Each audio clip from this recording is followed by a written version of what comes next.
Bonjour et bienvenue dans ce quatrième tutoriel sur Inkscape. Nous allons voir aujourd'hui la différence entre les objets et les chemins, mais dans un premier temps, je vais répondre au petit défi que je vous avais lancé lors du tutoriel 2, qui était de faire un S stylisé en jouant sur des additions et des soustractions de formes. Alors, allons-y sans plus tarder. Je vais d'abord aller choisir l'outil Créer des cercles et des ellipses, et je vais faire un cliquer-glisser dans mon écran. Et je me rappelle que si j'enfonce la touche CTRL, donc je vais faire un cercle plutôt que de faire un ovale. Donc c'est ce que je fais. Et je peux, cela dit, venir modifier ici manuellement le rayon. Donc avec l'outil de création, c'est vraiment le rayon qu'on va affecter. Je peux lui demander d'avoir un rayon de 50 mm par 50 mm et comme ça je m'assure d'avoir un cercle parfait. C'est une deuxième façon de le faire. Par la suite, je veux pouvoir soustraire un cercle plus petit à l'intérieur et l'idéal est encore de partir de ce que j'ai déjà fait. Donc je vais le dupliquer. Je vais enfoncer les raccourcis clavier CTRL-D pour contrôle dupliquer. Donc il n'y a rien qui s'est passé à l'écran, mais ma forme a été multipliée. Donc je reviens en arrière, CTRL-Z, et je vais rapetisser cette deuxième forme-là. Et donc, j'ai un problème. Si je viens saisir ici la flèche d'agrandissement de ma forme, donc elle se rapetisse, mais elle se décentre par rapport à mon cercle qui est sur le niveau inférieur, je peux contourner ce problème-là en enfonçant la touche majuscule. Donc, si j'enfonce la touche majuscule, le cercle rapetisse ou agrandit par son centre, donc ce qui me permet de garder une forme centrée. Évidemment, majuscule n'empêche pas de faire des ellipses, c'est plutôt la touche CTRL qui va nous obliger à faire des cercles. Alors je peux très bien enfoncer à la fois la touche majuscule et CTRL, et là je contrains ma forme à être un cercle et en plus à donc rapetisser par le centre. Alors ça me satisfait ici. Alors je vais laisser le clic de ma souris aller et je peux donc enlever mes doigts de la touche majuscule et CTRL. Pour la suite des choses, je veux maintenant soustraire le petit cercle. Donc je vais sélectionner mes deux formes. Je me rappelle que la forme qui est derrière va être la forme dominante et la forme qui est située au-dessus va être soustraite de la forme qui est en arrière. Donc il ne me reste plus qu'à aller cliquer dans le chemin l'option différence pour faire disparaître le cercle à l'intérieur. Bon, maintenant pour faire un S, j'ai besoin de faire un rectangle avec ici l'outil créer des rectangles et des carrés. Donc je vais venir dans un premier temps me faire un rectangle qui me semble être approprié. Et là présentement, je vois j'ai un petit problème là d'aimant. C'est-à-dire que ici j'ai un certain nombre d'aimants qui sont enfoncés. Donc toute la colonne de droite sert à faire en sorte que mes formes puissent venir se coller les unes sur les autres. Donc vous pouvez aller lire la description des différents aimants. Ici, les formes sémantes aux boîtes englobantes, les formes sémantes aux nœuds et ainsi de suite. Donc ce que je peux faire, c'est tout simplement décocher l'ensemble des aimants. Je vais effacer ma forme et je vais recommencer pour pouvoir faire un rectangle donc d'une épaisseur qui me semble juste. Je n'ai peut-être cependant pas fait un rectangle qui est complètement au centre de mon anneau. Alors, je vais aller activer une fonction pour le faire. Je vais sélectionner ici mes deux formes et je vais aller ouvrir une palette. Donc là, présentement, j'ai volontairement éliminé toutes mes palettes, mais je suis en mode, donc si je vais voir au niveau de l'affichage, je suis en mode d'affichage large, ce qui me permet d'avoir accès à ce menu ici.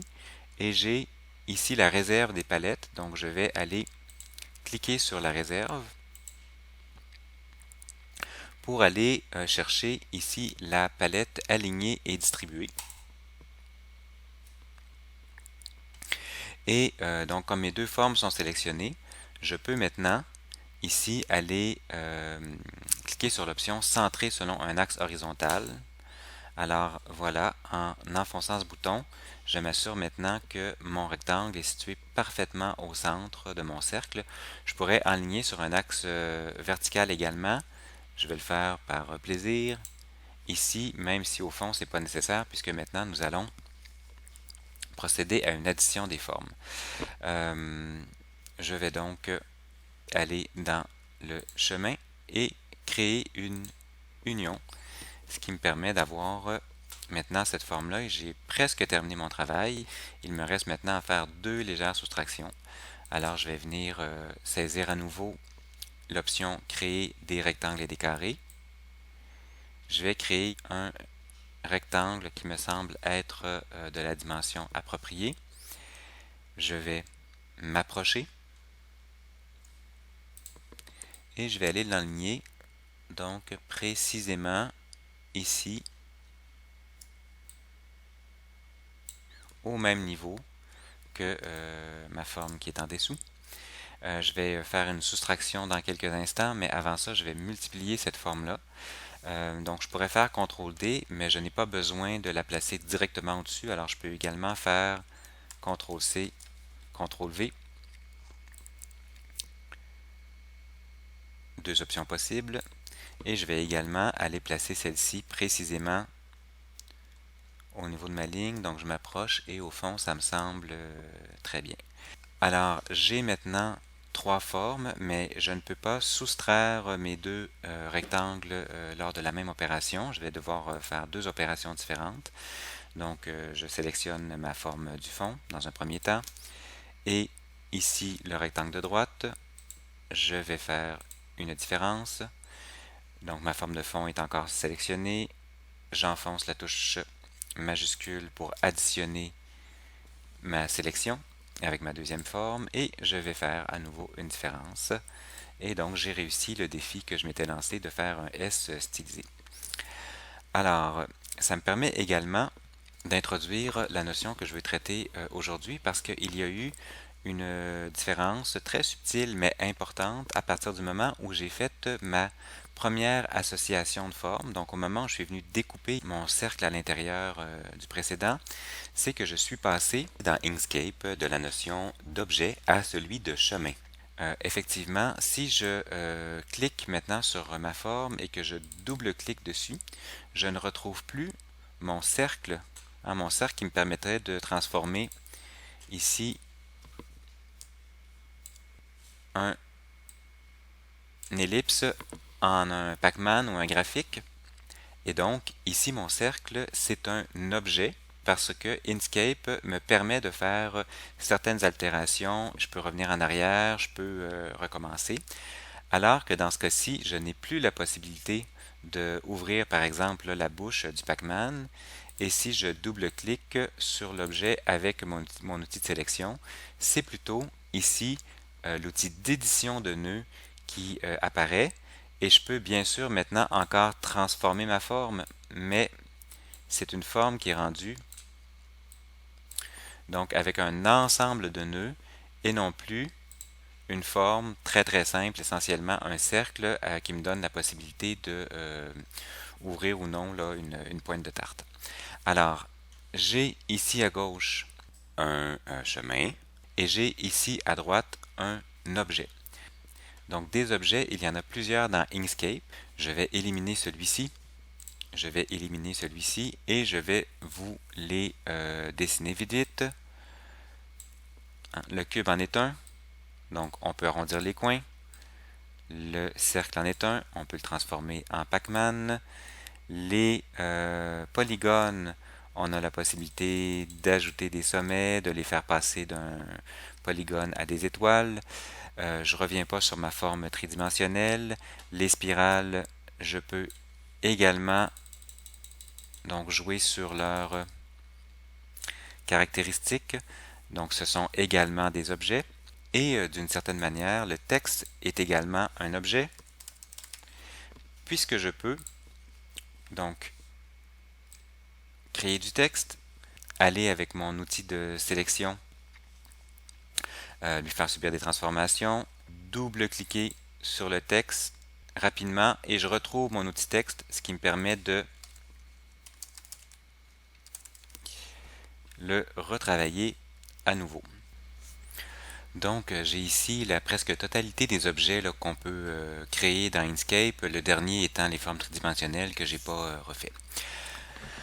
Maintenant, on peut transformer des objets en chemin de différentes manières. On a vu qu'on peut le faire ici là, à travers la fonction chemin, mais là, ça nécessite évidemment une fusion, là, une différence de deux formes. Je peux transformer une forme seule en chemin.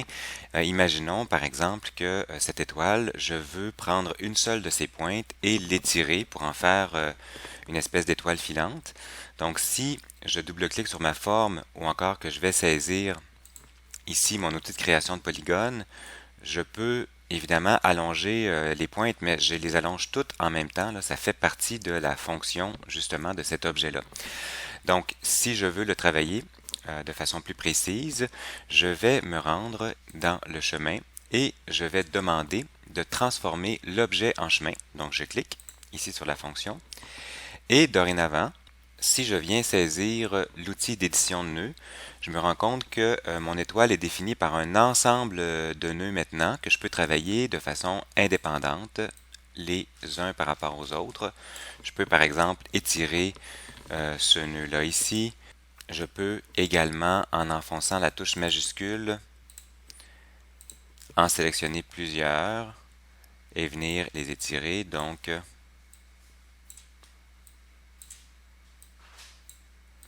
je suis en train de faire une espèce de comète. Voilà. Donc très facilement là, en partant d'un objet et en le transformant donc en chemin. Même chose pour la spirale. Je peux cliquer sur la spirale, venir le transformer en chemin. Et donc à partir de maintenant, je peux saisir un nœud.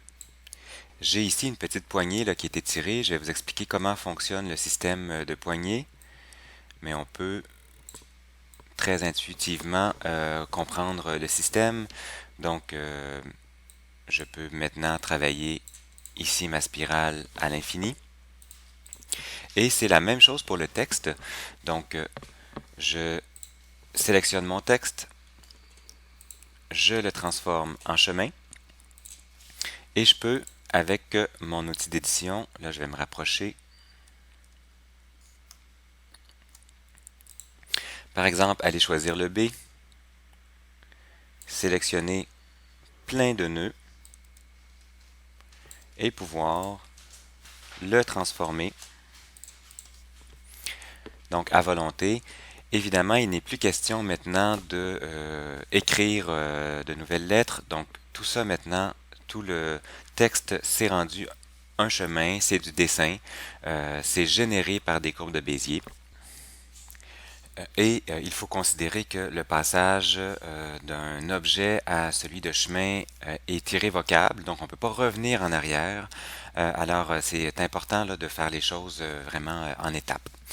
Je vais vous expliquer mieux comment créer et gérer des courbes de Bézier lors du prochain tutoriel. Mais pour terminer celui-ci, je vous propose de créer un cœur à partir d'un carré.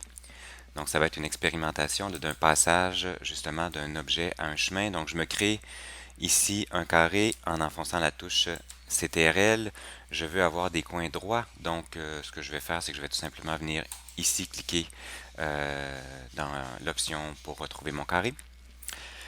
Je vais prendre mon outil de sélection. Donc j'ai mes flèches ici qui me permettent de l'agrandir, mais je veux transformer mon carré en losange. Donc je vais cliquer dessus pour avoir mes flèches de rotation. Je vais faire une rotation de 45 degrés à mon objet. Je vais donc enfoncer la touche CTRL en faisant ma rotation là, pour avoir un losange là, bien placé à la verticale. Et il est temps maintenant de transformer mon objet en chemin. Donc, je le transforme en chemin et je peux maintenant le gérer ici avec mon outil d'édition. Ce que je vais faire, c'est que je vais sélectionner ces nœuds-là et je vais les monter un peu pour faire un diamant. Et par la suite, je vais aller saisir ces petites options-là là, qui sont associées à mon outil d'édition. Je vais transformer mes nœuds, qui sont des nœuds de sommet en nœuds d'inflexion. Je vous explique ça plus en détail plus tard, mais mes deux nœuds étant sélectionnés, lorsque je suis venu enfoncer cette option-là ici, ben, j'ai rendu doux les nœuds, c'est-à-dire que j'ai étiré des petites poignées que je peux étirer davantage.